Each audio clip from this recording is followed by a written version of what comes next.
grocery stores coming in and out, right? Just because of various different reasons. A lot of times because the profit margins are not there. There are certain stereotypes about the community. There are various things that cause grocery stores to not stay in the community. And there are also, when we look at it, we still have convenience stores and little bodega type stores, which are good.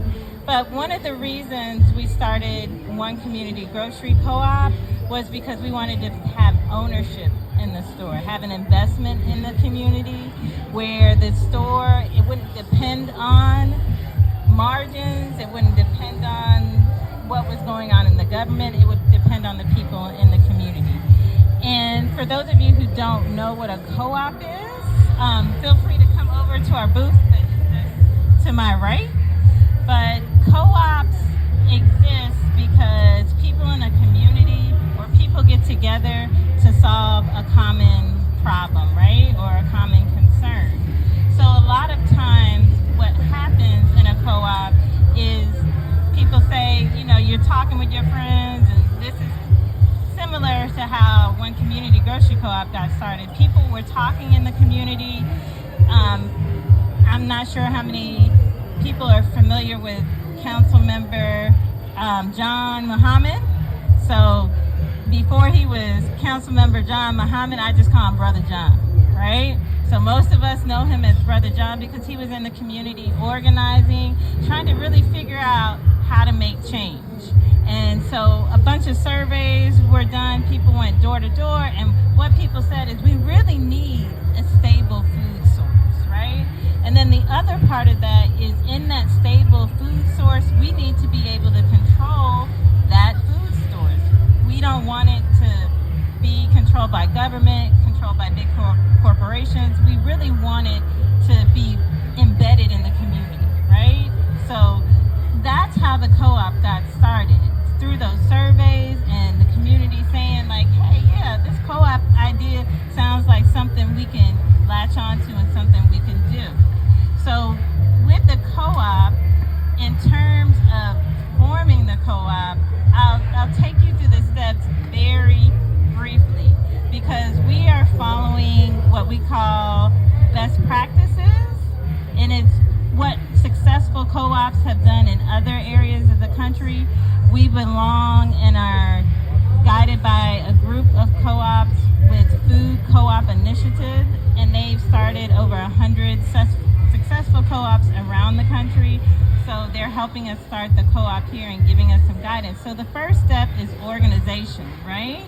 So we got to get organized. That means that by the time I finish this talk, a whole bunch of people are going to come over here and sign up for information and do things so that they can be well informed about the co-op, and if they choose to, become members.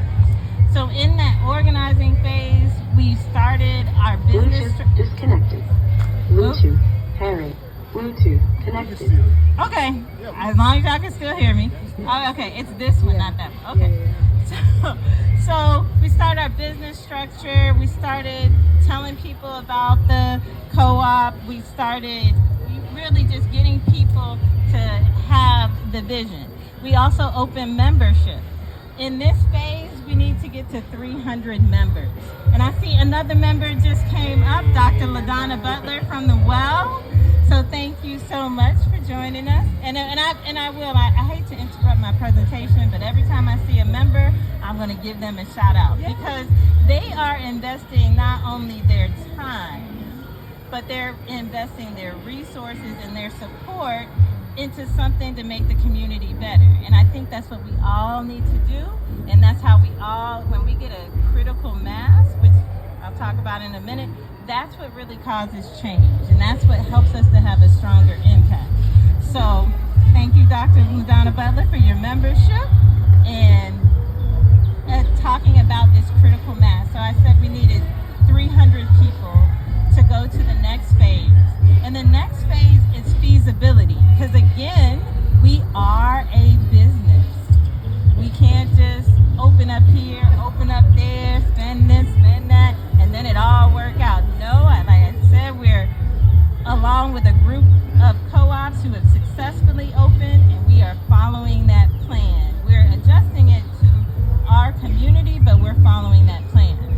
So in the feasibility stage, that's when the owners get to kind of look at possible locations, because we don't have a brick and mortar yet.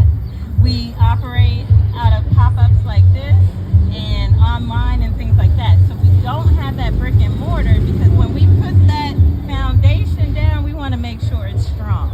And we also want our members, because this is what you get with your membership, to decide, right? We will be located in South St. Petersburg because that is the area of most need. But we could be located right here on the Deuces, or we could be located maybe further down, like somewhere off of 9th Street or somewhere like that. It will all depend on our members. Where should we locate? And then also, again, we're in step 2, feasibility. Is it feasible? Are there studies that show like is there a market study for this area that says like, yes, this is good. You'll be able, if your members don't support you, there's a strong enough community base here to support the store. Because again, we don't want to be kind of tied to profit margins. We want to be tied to the community, right? And so after that step, the feasibility is done. All the member owners come in and they say, yes, this is a place we've decided. We then move into implementation. And let me take a quick step back, because in that feasibility stage, what we're finding from other co-ops around the country is it better to move in to or lease a location, or is it better to build? So these are the kind of decisions that the member owners and through the board will make to decide in the feasibility what we're going to do. So in implementation, that's the part that everybody wants to see. That's like the building of the store, making sure all the equipment, getting employees, because we are again business. But we're a business that supports the community. We're a business that is owned by the community. So when you see the signs, we own it, it's because our member owners actually have a say. This is very different from having your membership at Sam's where you gotta talk to your cousin and everybody else to help you eat all that bulk food that you just bought, right? This, you are actually making a decision like, oh, we need to be open on Sunday. I needed to be open Sunday at 10 o'clock because after I finish doing all my stuff, I might need to run to the store to get something. So these are the decisions that owners and member owners get to make. When we talk about just cooperatives in general, I wanted to first kind of set the stage for that. So the 3 stages are organizing, feasibility, and the implementation. At each stage, we need a different amount of owners to support that. So at the first stage, like I said, does anybody remember the number? Thank you. Say it again. 300. See, this is a good number. Like she done read up on it and is informed, and this is what we're looking for. So we need 300. And I'm an old teacher, so I'm gonna go back and forth, but we're gonna engage. Oh.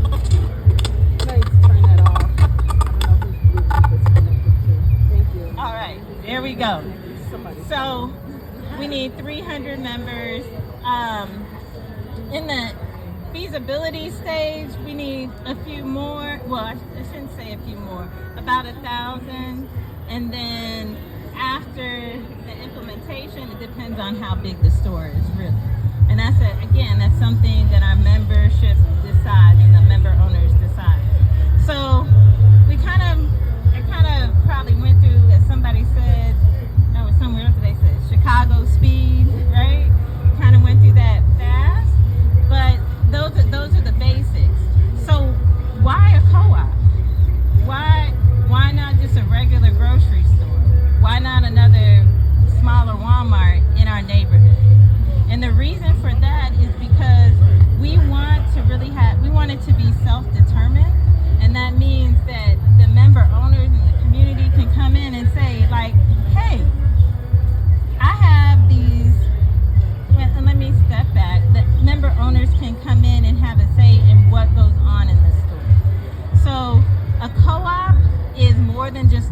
grocery store.